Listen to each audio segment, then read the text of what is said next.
Hello, are you tired of endless Google Ads tutorials that only scratch the surface? Do you want to move beyond the how and finally understand the why behind winning Google Ads strategies? Welcome to the Google Ads Strategy Hub podcast, your guide to mastering the engine that drives business growth. I'm your host, seasoned Google Ads expert, dedicated to helping small business owners like you succeed in Google Ads. This way, you're able to unlock the full potential of your campaigns. I've been running Google Ads since 2007. I've spent years in the trenches. I started in 2007. I worked in-house at a company, and then I also worked at numerous agencies. I have turned many underperforming campaigns into revenue-driving machines. I've worked with large companies you've heard of, and small businesses, and even auto dealerships. There really isn't anything I haven't seen in this industry. And now I'm going to share some strategic frameworks for you. Each week, we're going to dive into strategies that deliver real results, helping you think like a strategist and not like a technician. Are you ready to transform your ads to the next level? Let's get started.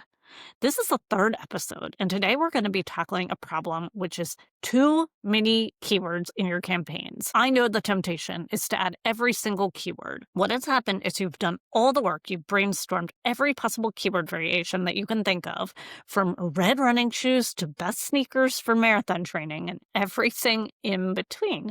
And it is completely illogical to want to add every single keyword to your campaign. I totally understand this. You take that mentality of wanting to cover all your bases, but that approach is actually working against you. Let's talk about the three reasons why we can't add every possible keyword and why we not only can't, but shouldn't add every keyword. So the first reason is with long tail keywords, they don't even show. So for example, that ultra specific, perfect long tail keyword, the ones like best running shoes for marathon training in the summer. You know those keywords. Every business has those. Sounds like a great keyword. It's an extreme example, but it's super specific and high intent. And Google will not even show that keyword because the search volume is so low. To take the perspective of Google, this is where they feel like it's too expensive to run an auction for a keyword that is literally just not searched that often. And add to the fact that if you geo-targeted your campaign, you may have one or two searches on that. Google doesn't want to spend the money. They also will label this, and you'll see it in the platform, low search volume keywords. And then this is where this comes into play. When you see that alert in Google, it essentially means we're not going to show that. It's a hard stop. So that being said, what can you do about this? Well, again, the search volume isn't there. But also, these keywords, especially if the volume is there, they tend to clutter your campaigns and they're not going to see the light of day. And so we need to really focus on a broader high intent terms that actually have search volume, at least when it comes to the search campaigns. So in your core search campaigns, instead of something like best running shoes for marathon training in the summer, you are going to go with something like red running shoes or marathon running shoes. These terms, they're much broader in nature, and they will capture that relevant traffic and actually trigger the ads. Also, there's a psychological factor at play too. Many times someone searching, and you really need to have this thought go through your head of the user. So I may know, for example, I'm looking for red running shoes, but that doesn't mean I'm not going to consider pink or blue. And so by targeting red running shoes, it's great. You deliver the person on exactly what they want to find. But they also lose that joy of the hunt. We are still those hunters looking for a deal, looking for what we want, and we want to consider the other options, even if we're set on red. And again, this is about thinking about a searcher and thinking about how that works within your Google campaign. So don't be afraid of a lot of those broader terms and terms that are broader in scope. That will hold you back as far as those potential sales. So again, your key about this is really the strategy. And this is because you want to be doing things not because Google tells you you have to, but because you have a strategy behind it. So like I said, for the example, would you choose red shoes or would you choose marathon shoes? Knowing what I said about user behavior and giving people that freedom of choice so they're more invested when they do buy that red marathon shoe that they had their eye on. So that being said, here are some strategic ways to think through this. So if you had too many keywords, you're going to be fragmenting your data. In the previous episode, the episode right before this, we talked about the rule of 100 and how you need at least 100 clicks or impressions to go ahead and make that statistically significant, meaningful decision about a keyword's performance. But here's the catch. If you were to add too many keywords to your search campaigns, you'd be spreading that data too thin anyways. So it's okay. You also should consider that if each one, and let's just suppose you make an ad group and you put 100 keywords, and each keyword gets a handful of impressions, you're never going to have enough data to make any single keyword worthwhile. So what you're going to do is you're going to think about this like buckets. So if, for example, if you had real life buckets and you had 5 gallons of water and 100 buckets, none of them are really going to gather enough data for decisions. So when you think about your keywords and you're being specific, think about what you would really want to know. For example, would you care more about the color, or do you care more about the reason why they're buying your shoe? Would you rather have marathon running shoe or marathon shoe or red shoe?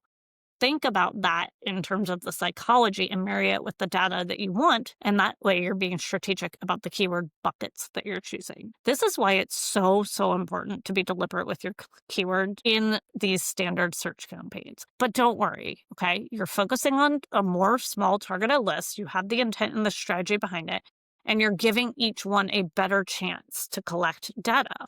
So that's the approach that you're going to take. It's about centralizing your data so you can make better, faster decisions. Another thing to consider is Google is going to capture these keywords for you anyway, whether you like it or not.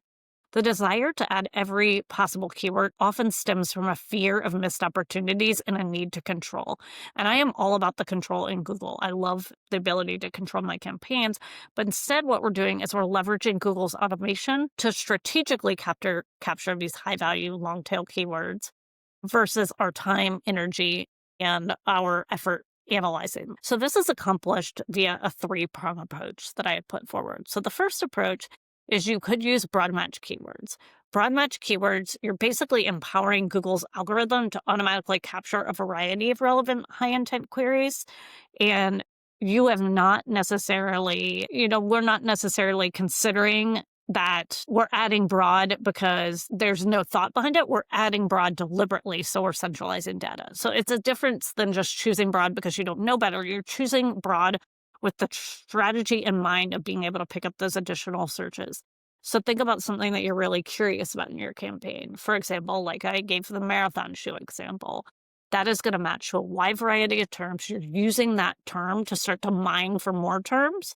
That would be coming in, and then you can bucket that data coming out of it if Google even shows that to you. So it's broad for the strategic choice, not broad because you don't know better. So that is one prong approach. Another thing that you need to think about is what would broad capture? So if we go back to red running shoes, it can capture searches or queries like best running shoes, cheap sneakers for running. But again, you're centralizing that data so that you can use that system to identify new opportunities. Another approach is to use dynamic search ads. I typically segment these out in their own campaign so they have their own budget, and then I put in my brand terms as a negative. A well-structured websites with distinct themed pages are a great place to start with how to structure your DSAs. So rather than creating manual keywords for every product or service, you're going to create a dynamic search ad on top of a page, and then Google generates those keywords for you. If you are well SEO'd and you have very segmented pages, this is a wonderful way to do this.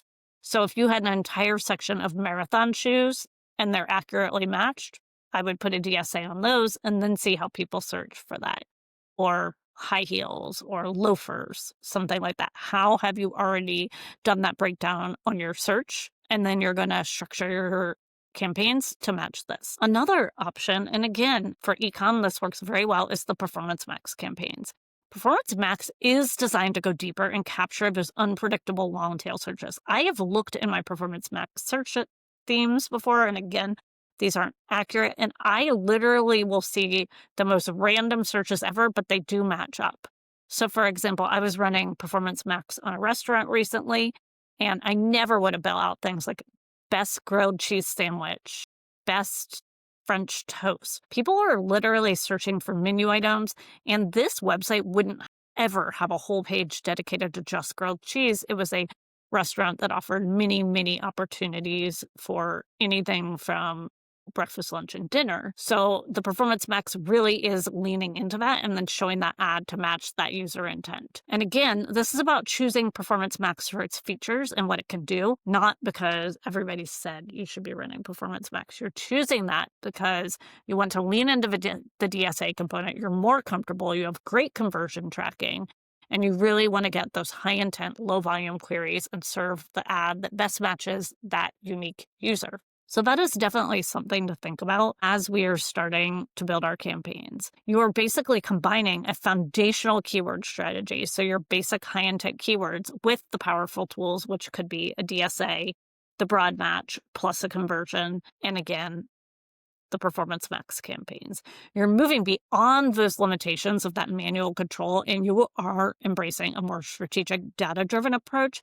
You're not necessarily giving up control, so to speak, but you're reallocating your energy to focus on that strategy and analysis while Google systems can capture that spectrum of user searches.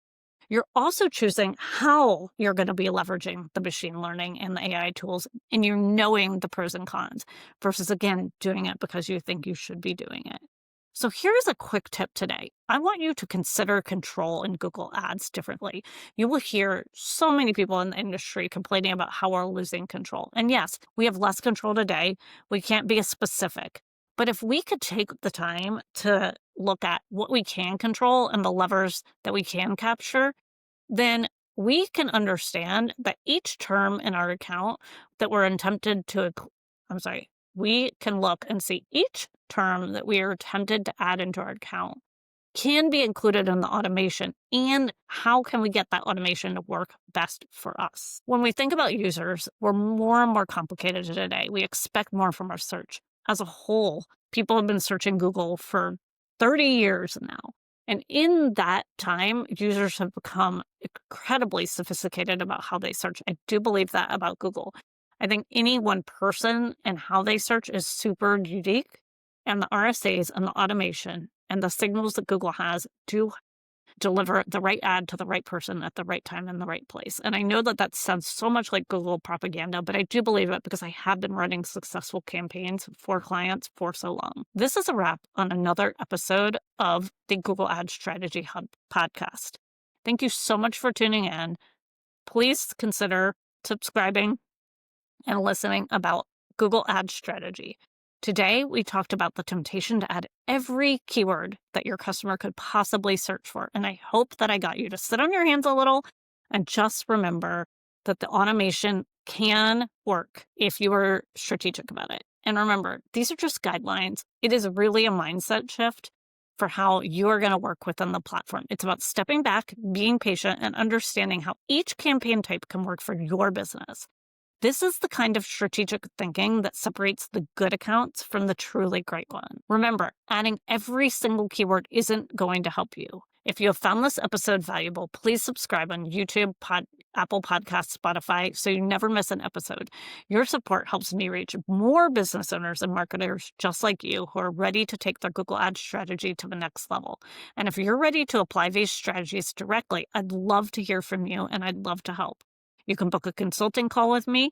I can answer all your questions and we can get you started down the right path.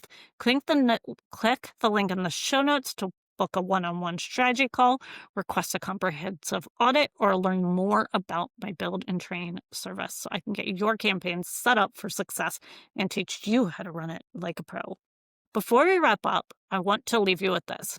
Google is not giving us more control. It's clear that we're in the era of AI and automation. The key is to embrace this shift and understand how to make the technology work for you. The truth is, Google will always be a pay-to-play platform, and trying to outsmart it is not the answer. Instead, focus on understanding the system, leveraging the tools, and aligning your strategy within how it's designed to operate.